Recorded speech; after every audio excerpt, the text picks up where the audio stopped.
ठीक है, देखो अब यहाँ पर हम देखते हैं अर्थ के बारे में। ठीक है, अगर मान लीजिए दूसरा पार्ट होगा वीडियो का तो इससे पहला पार्ट आप देख सकते हो जाके, क्योंकि अगर वीडियो लंबा हो जाएगा तो मैं इसको 2 पार्ट में अपलोड करूँगा, जिससे क्या होगा आपको भी समझने में आसानी होगी। ठीक है, वरना एक बार में सब भर जाएगा तो फिर कुछ चीज़ें आपसे दिमाग से निकल जाएंगी। अब देखो यहाँ पर हम देखते हैं, सबसे पहले हम इसकी कुछ फीचर्स जान लेते हैं। ये जो हमारा अर्थ होता है ये 3rd नियरेस्ट प्लैनेट होता है। ठीक है, ट्रिक मैंने बताई थी पिछली वीडियो में कैसे याद करना है। 5th लार्जेस्ट प्लैनेट होता है। ठीक है, और जो स्लाइटली फ्लैटेंड होता है एट द पोल्स, मतलब अगर अर्थ का आप शेप देखोगे तो पोल्स से क्या होता है, स्लाइटली फ्लैटेंड होता है। ठीक है, मतलब एकदम पूरी तरीके से गोल नहीं रहती पृथ्वी। ठीक है, और एक चीज़ यहाँ पर समझ लेना, ये जो अपनी एक्सिस से होती है, मान लो अगर ये इसकी एक्सिस है तो अपनी एक्सिस से 23.5 डिग्री क्या होती है, टिल्टेड होती है, मतलब झुकी रहती है। इतने डिग्री क्या रहेगी, झुकी रहेगी। और इतने डिग्री झुकी रहेगी तो एंगल कितने का बनाएगी, तो जो एंगल बनाएगी वो एंगल होगा 66.5 डिग्री का एंगल होगा। ठीक है, ये चीज़ याद रखना, ये इसका एंगल है और ये कितनी डिग्री झुका हुआ है अपनी एक्सिस से, वो चीज़ है। ठीक है, तो अगर एंगल पूछेगा तो ये बताना, और कितने डिग्री झुका हुआ तो ये ऑप्शन आप देख के वहाँ समझ जाओगे। अब अगर हम इसकी शेप की बात करें तो इसका जो शेप होता है वो शुरू में ही बताया जाता है, जियोइड शेप होता है। ठीक है, इसका मतलब ही होता है कि शेप ऑफ द अर्थ। ठीक है, इसको हम ब्लू प्लैनेट भी बोलते हैं। ब्लू प्लैनेट क्यों बोलते हैं, क्योंकि 2/3 क्या होता है यहाँ पर, वाटर होता है अर्थ में हमारे। मतलब अगर 3 हिस्सा करोगे तो क्या होगा, हमारा जो 2 हिस्सा वो क्या है, पानी है। मतलब यहाँ पर देखो ऐसे समझो कि अगर आप इसको आउटर स्पेस से देखते हो तो ये ब्लू क्यों दिखाता है, जो भी हम फोटोज देखते हैं अर्थ की ब्लू बस इसीलिए दिखती है। ठीक है, इसीलिए इसको हम ब्लू प्लैनेट भी कहते हैं। ठीक है, पानी की वजह से ब्लू दिखता है, ब्लू प्लैनेट बोलते हैं। ये तो इतना मामला आपका एनसीईआरटी से है। अब कुछ एक्स्ट्रा चीज़ें हैं वो भी समझ लेते हैं। अब एक्स्ट्रा में हम देखते हैं कि हमारा जो अर्थ होता है 2 चीज़ फॉलो करता है जो कि हर प्लैनेट को करना चाहिए। एक होता है रोटेशन। रोटेशन क्या होता है, ठीक है, जब भी कोई भी प्लैनेट होगा अपनी एक्सिस पे घूमेगा तो उसको हम क्या बोलेंगे कि वो क्या कर रहा है, रोटेशन कर रहा है ना। सपोज करो अगर ये हमारी अर्थ हमने बना दी तो इसकी अपनी एक्सिस है। अब अगर ये घूमता है, अब अर्थ किस साइड घूमता है, वेस्ट से ईस्ट की तरफ घूमता है।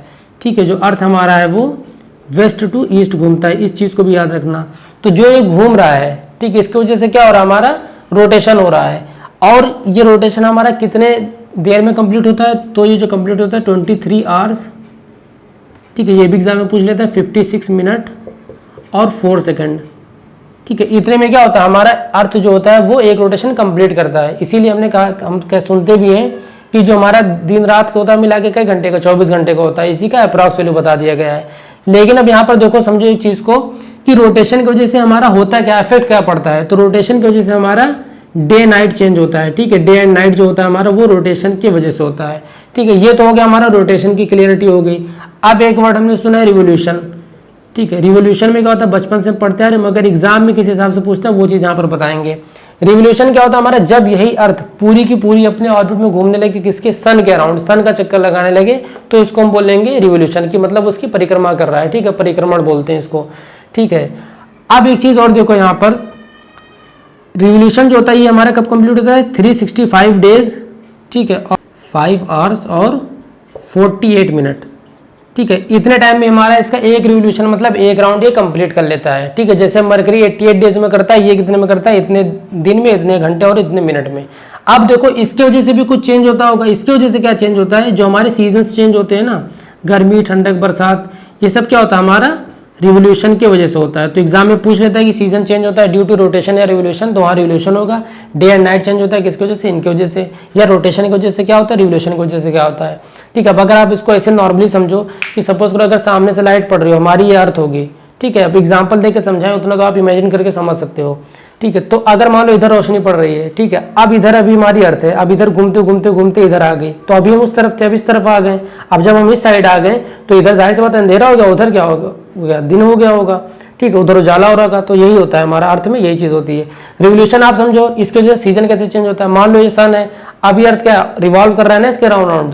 ठीक है, जब तक पास रहेगा तब तक थोड़ी बहुत गर्मी रहेगी, जैसे जैसे दूर होता जाएगा ठंडक होती जाएगी। ठीक, तो ये होता है हमारा रिवोल्यूशन। तो ऐसे नॉर्मल ट्रिक से आप याद कर सकते हो। ये हो गया हमारा रोटेशन रिवोल्यूशन का कॉन्सेप्ट क्लियर, खत्म यहाँ पर। अब हम पढ़ेंगे सैटेलाइट्स के बारे में, और सैटेलाइट्स के बाद हम जो मून होता है हमारा वो भी अर्थ की सैटेलाइट है, तो उसके बारे में भी पढ़ेंगे। अब देखो सैटेलाइट जो होती है हमारी, ये क्या होता है, इसको हिंदी में हम बोलते हैं उपग्रह बोलते हैं। ठीक है, ये भी क्या होती है, सेलेस्टियल बॉडीज होती हैं जो हमारे प्लैनेट्स के अराउंड रिवॉल्व करती हैं। ठीक है, मतलब ये प्लैनेट्स के अराउंड घूमती हैं। अब सैटेलाइट जो होती है हमारी, 2 कैटेगरी आप इनकी बना सकते हो। एक होती है जो हमारी नेचुरल होती है, ठीक है, एक होती है हमारी आर्टिफिशियल या आप ह्यूमन मेड या मैन मेड कह सकते हो, ठीक है। जैसे नेचुरल में अगर हम बात करें तो आप अगर मून की बात करो, ठीक है, जिसको भी हम पढ़ेंगे भी, ये क्या, ये अर्थ के अराउंड घूमती है ना, तो ये नेचुरल सैटेलाइट हो गई, ठीक है। और मून क्या हो गया, मून हमारा नॉन ल्यूमिनस बॉडी है। मैन मेड में जैसे आपकी इनसैट हो गई, इनसैट हो गया, जिसका मतलब इसका फुल फॉर्म क्या होगा, इंडियन नेशनल सैटेलाइट। अब इसका काम क्या होता है, ये हमारा यूज़ होता है टेलीकम्युनिकेशन के लिए, ठीक है, प्लस ब्रॉडकास्टिंग के लिए, ठीक है। और एक चीज़ होता है हमारा मेटीरोलॉजी होता है, मतलब जिसमें मौसम विभाग ये सब वाली चीज़ें जो आती हैं, ठीक है, उसके लिए एटमॉस्फेरिक की स्टडी करना है सब चीज़ों, ठीक है, कैसा मौसम कहाँ रहेगा वो सब चीज़ें, कितनी बारिश है क्या, ये हर चीज़ क्या आती है हमारी मेट्रोलॉजी में। तो इनसैट इसके लिए यूज़ होता है। ये जो सैटेलाइट्स जो यहाँ पे लिख रहे हैं 3 है मेन जो एनसीईआरटी में मेंशन है। एक आती है हमारी IRS, इसका होता है इंडियन रिमोट सेंसिंग सैटेलाइट। अब रिमोट सेंसिंग का मतलब ही क्या करता है, किसी भी पर्टिकुलर कोई एरिया होगा, ठीक है, कोई भी जोग्राफिकल एरिया हो सकता है, ठीक है, इंडिया की बात करें तो वहाँ का उनकी फीचर्स के बारे में क्या करता है, मॉनिटर करेगा, डिटेक्ट करेगा कहाँ पे कैसा क्या फीचर है, ठीक है। और जो हमारा लास्ट है वो है एडूसैट, ठीक है। अब एडूसैट मतलब एजुकेशनल सैटेलाइट, ठीक है, फुल फॉर्म ये हो गया।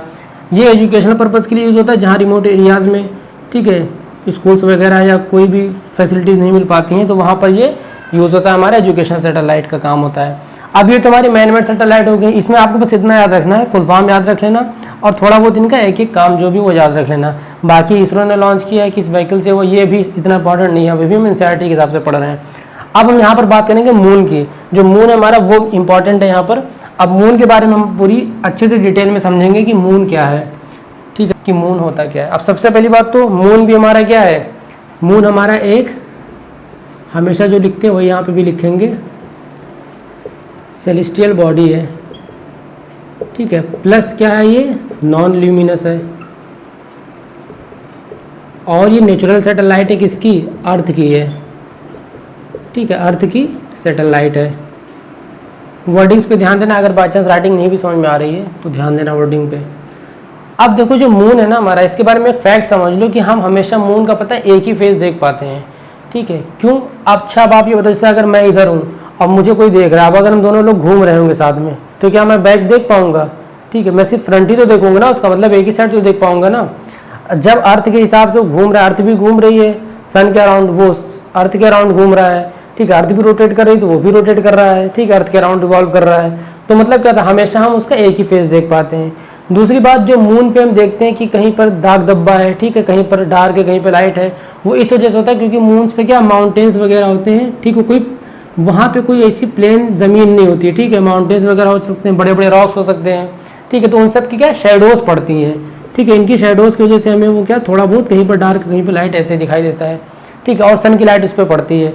अब ये चीज़ आप समझते हो, जैसे अगर सामने से लाइट पड़ रही है तो ये अगर मान लो माउंटेन हो तो शेडो हमको ऐसी दिखाई देगी ना, तो वो उतना एरिया हमें क्या डार्क दिखाई देता है, ठीक है। और अगर मून के बारे में पढ़े हम तो देखो आपने मून सुना होगा कि ये 27 डेज़ की साइकिल होती है, ठीक है, 27 डेज़ की साइकिल होती है। इसमें क्या होता है कि मून जब निकलना शुरू होता है, जब निकल जाता है, उसके बाद फिर जब डूब जाता है, तब तक की साइकिल होती है, ठीक है। यहाँ पर पिक लगा देंगे हम, वहाँ पे आप देख लेना।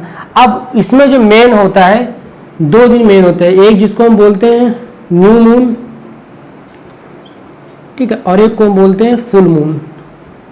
न्यू मून मतलब जब निकल रहा होगा मून, और फुल मून जब निकल चुका होगा कायदे से। तो जो हमारा फुल मून होता है उसको हम बोलते हैं पूर्णिमा बोलते हैं, ठीक है, पूर्णिमा। और जो हमारा न्यू मून होता है वो अमावस्या के टाइम होता है, ठीक है, जो खतरनाक वाली रात होती है, हम लोग कहते हैं एकदम ब्लैक नाइट होती है पूरी, ठीक है। ये हो गया हमारा ये दोनों चीज़। अब ये जो न्यू मून होता है ये हमारा जो भी नया मून होगा क्या होगा, फर्स्ट डे होगा ना, मतलब जब भी मून की साइकिल स्टार्ट होती है जो पहला दिन होता है उसको हम न्यू मून बोलते हैं, और ये लास्ट दिन होता है जब हमारा चंद्रमा पूरा निकल आता है, ठीक है। ये चीज़ हमारी रहती है पूर्णिमा, ठीक है, जब हमें पूरा दिखाई देगा वो फुल मून। अब देखो एक चीज़ और समझ लेते हैं मून की यहाँ पर, कि जो मून का डायमीटर होता है, डायमीटर मतलब कि अगर मान लो ये मून है तो जैसे सर्कल होता है ना, ये डायमीटर होता है, ये अर्थ का 1/4 होता है, ठीक है, 1/4 ऑफ अर्थ के डायमीटर, ठीक है। सिंपली अगर मान लो अगर अर्थ का डायमीटर 8 हम मान लें, ऐसे नॉर्मली मान सकते हैं कि जिससे मान लो अगर 8 किलोमीटर है तो मून का क्या हो जाएगा 2 किलोमीटर हो जाएगा, ठीक है, उसका 1/4 हो जाता है। अब वहीं पर अगर हम वेट की बात करें तो जो वेट हमारे अर्थ पे होगा मून पे क्या होगा उसका 1/6 हो जाएगा, ठीक है। मतलब अगर हम मान लो अर्थ पे हमारा वेट हम मान लेते हैं 60 kg है अगर, ठीक है, तो मून पे जाके हमारा वेट क्या हो जाएगा, बस जो भी अर्थ का वेट है उसको 1/6 से हमें क्या करना है, मल्टीप्लाई कर देना, ठीक है, तो 10 आ जाएगा, तो मतलब 10 kg हमारा मून पे हो जाएगा, ठीक है, ये चीज़ होगी इतनी। अब अगर हम डिस्टेंस की बात करें तो डिस्टेंस पे भी यहाँ पे नोट कर लेना, 3,84,400 किलोमीटर, ठीक है, कहाँ, अर्थ से इनकी डिस्टेंस होती है, ठीक है, फिर भी बहुत पास है अगर अदर प्लैनेट से या सूरज से कंपेयर करो आप तो, ठीक है। अब ये चीज़ भी एनसीईआरटी में दी गई थी, तो आप नॉर्मली इस चीज़ को रट लो, चाहे नोट कर लेना, ठीक है, कॉपी कलम लेके बैठा करो भैया, इसको आप समझो, ऑफलाइन ही क्लास समझो, सब कुछ नोट करते हुए चलना, अभी यहाँ सब समझ में आता जाएगा फ्लो में, और फिर भूल भी जाओगे फ्लो में, ठीक है, इसलिए एक जगह नोट तैयार रखना, क्योंकि एनसीईआरटी का पूरा एकदम आप चाहे बुक से भी पढ़ लेना, एक एक लाइन हम यहाँ पर वही लिखवा रहे हैं, प्लस एक्स्ट्रा भी बता दे रहे हैं, क्योंकि एग्जाम में क्वेश्चन थोड़ा अपडेटेड फॉर्म में आ रहे हैं, ठीक है, तो ये इतनी चीज़ हो गई। अब इसके बाद हमारा जो बचा है वो बचा है हमारे एस्टेरॉइड्स और मेटेरॉइड्स, ठीक है, देखते हैं अब एस्टेरॉइड और मेटेरॉइड्स क्या होते हैं। अब देखो एस्टेरॉइड्स और मेटेरॉइड्स क्या होते हैं, ये जो एस्टेरॉइड होता है जिसको हम क्षुद्र ग्रह बोलते हैं, और मेटेरॉइड्स को हम उल्का पिंड बोलते हैं। अब एस्टेरॉइड्स क्या होते हैं, जो भी हमारे प्लैनेट होते हैं ना, जो कई साल पहले एक्सप्लोड कर गए हों, दब गए हों, फट गए हों, कुछ भी हो गए हों, तो उनका जो भी थोड़ा बहुत भी अंश बचा होता है, टुकड़ा उकड़ा, वो सब जो घूमता रहता है वो एस्टेरॉइड्स होते हैं। और ये कहाँ पाया जाता है, ठीक है, पिक में भी आप देख सकते हो, ये मार्स और जुपिटर के बीच में आपको देखने को मिल जाएगा ये चीज़, ठीक है, मार्स और जुपिटर के बीच में।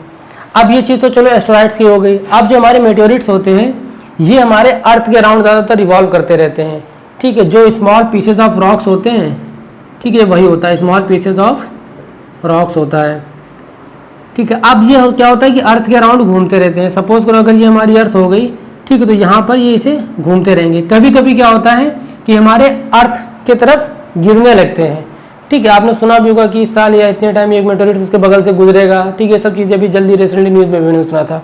तो होता क्या है कि ड्यू टू फ्रिक्शन, मतलब यहाँ पर फ्रिक्शन लगता है, अब यहाँ पर कोई सरफेस तो है नहीं मगर एयर रहती ना, तो एयर की फ्रिक्शन की वजह से क्या होता है कि इनमें आग लग जाती है, ठीक है। अब आग लग जाती है मतलब आपका ये जिस लेयर में आती है जहाँ पर इनको फ्रिक्शन या एयर मिलती है, उस लेयर का नाम होता है, जो एटमॉस्फेयर की एक लेयर है, मेसोस्फेयर, ठीक है। ये आपका सीटेड सुपरटेड में भी क्वेश्चन आ चुका है, ठीक है, और नॉर्मली भी आ जाता है।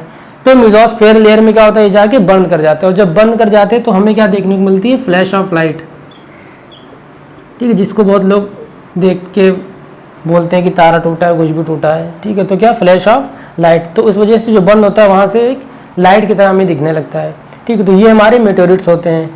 और दूसरी बात ये कहाँ किस लेयर में जाके बर्न करते हैं, मेसोस्फेयर में। अब ये इतना आपका कंप्लीट हो गया Earth in the solar system. Second chapter पर हम ग्लोब पढ़ेंगे, तो बस चैनल से जुड़े रहना। अब अगर आपको अच्छा लगा हो तो सब्सक्राइब वगैरह कर देना, नहीं अच्छा लगा तो चैनल से जुड़े रहो, अभी और भी टॉपिक्स हैं, जिस टॉपिक पे मज़ा आ जाएगा उस टॉपिक पे लाल बटन दबा देना। चलो फिर अगर थोड़ी बहुत भी लगी हो, मेहनत किया है तो जो मन करे कर देना। चलो फिर मिलते हैं नेक्स्ट वीडियो में, तब तक के लिए बाय बाय।